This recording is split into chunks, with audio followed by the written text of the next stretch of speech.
we just have to accept that we live in a society where we don't have a say. And the one thing that we do have a say in is who gets elected to office. And we don't fucking exercise that say.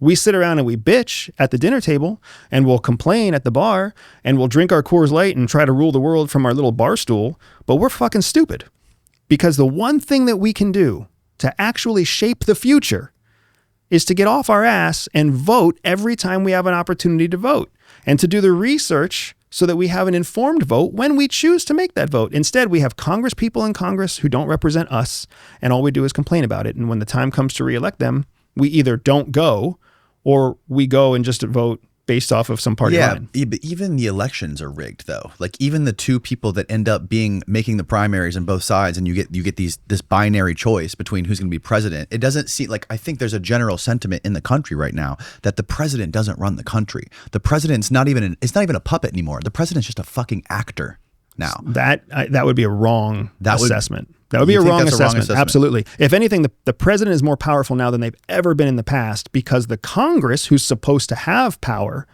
is a bunch of pussies. So they keep giving more power to the president so that when their constituents complain to them, they can be like, hey, it's out of my hands. The president has the power. Well, if the president has so much power, let's use Donald Trump as an example, who is doing all the opposite things he campaigned that he was going to do, right? He campaigned he was going to release the Epstein files, campaigned that he was going to drop the debt, campaigned that he was going to stop all the endless wars. He's continued the endless wars. He just increased the debt by 3 to 5 trillion. Right. And he's like, who the fuck? Epstein who? What? Yeah. You still care about this? He's it's insane. And all the biggest people who supported him and campaigned for him, all the high IQ MAGA people, are all like pushing back against this now and questioning what the fuck is happening. Correct. Like, is he in charge? Because it doesn't seem like it. So the fact that he can just do what's against his campaign promises shows that he has the power to do whatever the fuck he wants to do. You just gave the exact example as to how much power the president has. Well, why wouldn't he want to do what he promised the people that he was going to do? Why do you think he promised the people, or do you think he just said what he had to say to get elected? It's what every president has done since Obama. It's what every president has arguably done forever, right? They make promises to get into office, and then they don't fulfill their promises. Like we've been littered with failed campaign promises. Right. And every president goes through the period where everybody accuses them of not following through on their promises. And then you have a few presidents that try to fulfill that promise, and then they get criticized for that too. That was Obama's Obamacare, right? He's like, I promise we're going to do this. And then the only way he could get it done was with executive orders and hijacking Congress. And then when he did it, we're all like, oh, you just broke the thing. You made it worse than it was before. And you created this new precedent for executive orders. So let me ask you this. Why can't any of the presidents follow through on what they campaign on? Do they campaign on the things that they believe are good? No. That the people think are good? No. They campaign. Presidents are elected officials. And what we have discovered, like what the government has discovered and what professional politicians have discovered, is that the people who vote for the president are determined based on age and a piece of paper that they've filled out. That's basically it. Everybody has an opinion. Everybody has a vote. Well, how many opinions are right? Right. So how many voters do you think actually know what the fuck they're voting for? Right. So every 4 years, it becomes a race. Arguably every 2 years, it becomes a race of how do you get people to get off their ass and go vote? Not vote for the right person, not vote for what they believe. Right. How do you just get them to just go vote for whatever the fuck they're going to vote for? Based on whatever propaganda you've been indoctrinated in. Bingo, right? And that's essentially what it is. So that's the game right now. Mm-hmm. Donald Trump is a marketing master. He knows how people think. He knows so well how people think that he's been maybe super rich, maybe not rich, maybe successful at real estate, maybe not successful. Nobody fucking knows because he's so good at just getting people to take action. That's what he's done. So when he ran in 2016, even the party that he was running for didn't want him to win. Mm-hmm. And he still won. And then when he ran again, he was a convicted felon. He had all sorts of, there was all sorts of reasons why nobody should have voted for him, but he won again. Mm-hmm. And just like you said, the people who were the high IQ MAGA people who backed him are now not backing him. Mm-hmm. He even convinced them. Which never happened with Obama, by the way. It's just because Obama was still groomed by a party. Mm-hmm. Right? Right. there's no party. There's no party with Donald Trump. The party is Donald Trump. Right. Right. There is no Republican Party backs Donald Trump. There's no future plan for the Republican Party to stay in power. Right. Like there's none of that. He's just a wild loose cannon that I think the political landscape is kind of like, what if this happens again? What do we do then?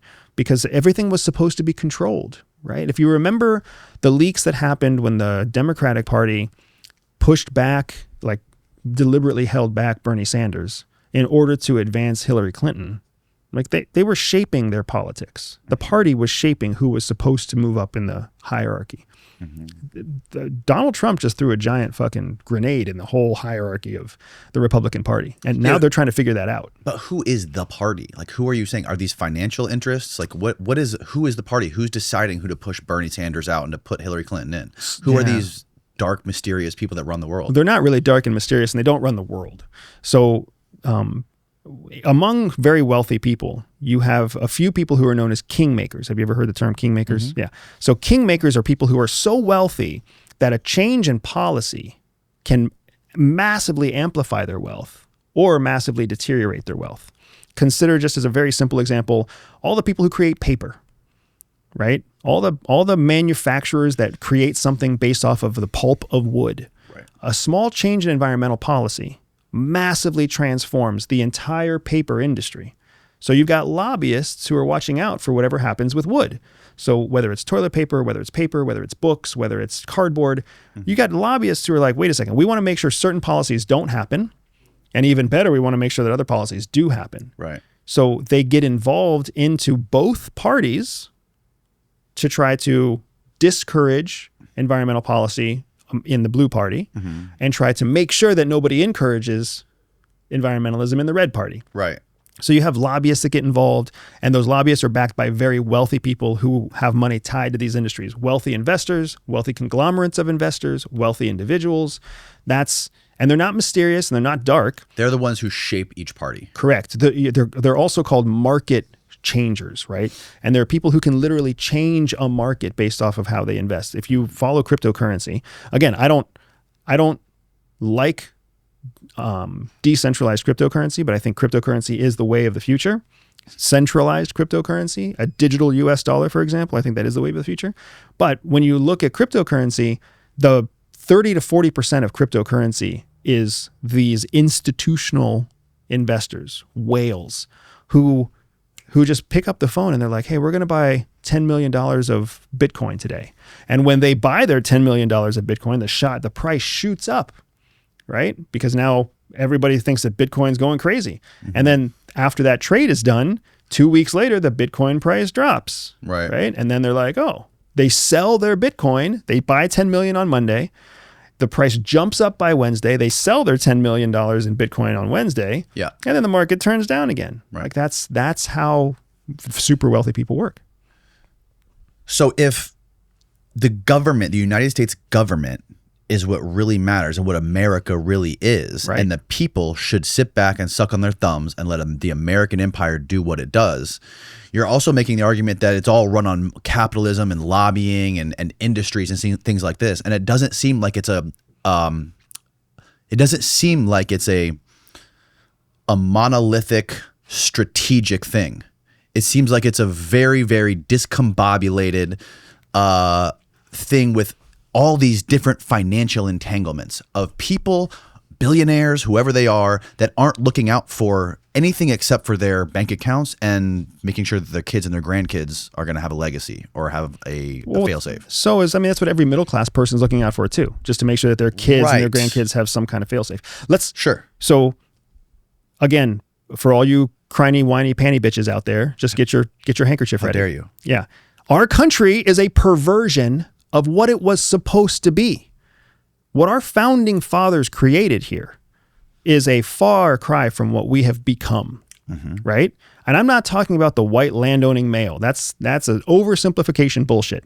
What the founding fathers wanted was a country where you would own property, and by owning property, be invested in the future of the country, and only then would you have a vote in what happens to that country. Right. So if you didn't own land, you were fucked. You were supposed to be a worker bee. And your whole goal would be to work your ass off so that you could own a little bit of land. And then by owning that land, show that you are invested in the future of the land that you have. And then you would gain the right to have a say in what the future of our country is.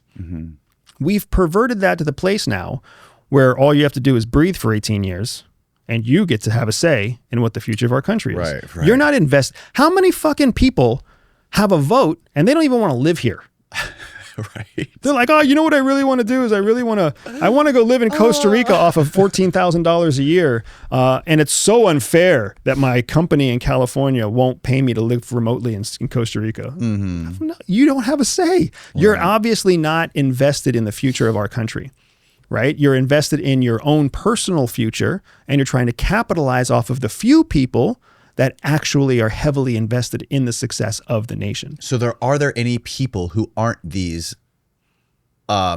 oligarchic, capitalistic companies that are trying to lobby for things to go their way? Is there anyone who sits above them that says, let's make sure everything stays on the up and up. Let's make sure this country doesn't fall apart. Let's make sure. No, there's not. And I think that what we're seeing right now, and for anybody who's trying to anticipate what comes next, you're seeing that there isn't anybody watching out for the actual welfare of the country, because all the people that the forefathers assigned that responsibility to, right? Another perfect example. The forefathers thought that you should be a successful business person before you spent a short period of time as a public servant serving in the Congress.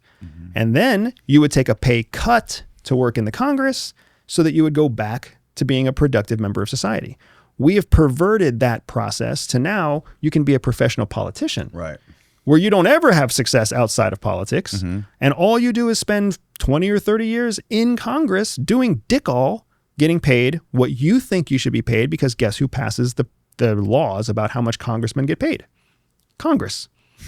So we've completely perverted our system. So as a result, if you look at that over the course of almost 300 years that we've been alive, we've gone from what was a solid theory to this perversion where now everybody who's supposed to be watching out for the future of the country is really only watching out for their own success for the current election cycle, whether that's a president or a senator or a congressman or a school board member or a mayor or a governor. They're not trying to make a better future for America. They all say it, but that's not what they're actually trying to do. Once they say it to get the office, and then once they're actually in the office, they're thinking, how am I going to make it through retirement? What do I need to do to make sure that I can get the next better job? The next quarter. We got to make sure the stocks are up the next quarter. We have to beat our revenue goal. Because I need to have something to campaign on again in 2 years. And I want to be able to campaign on a winning government. I want to be able to campaign on lowering the base rate for interest rates. I want to be able to talk I want to take credit for the boom in the economy. I want to talk about how more houses were sold. I want to hide how less jobs were created. That's where we live right now. It's a shitty place to live, but it's where we live right now. And it's not going to get better. It's just not going to get better if we keep thinking that politicians are going to fix it. Because even if they are well-meaning, which if they are well-meaning, they will never make it to office because they'll get chewed or weeded out before that. So then the people who are actually conniving enough to get to the final race, when they take office, they're going to be incentivized the same way every other president and every congressman is incentivized now.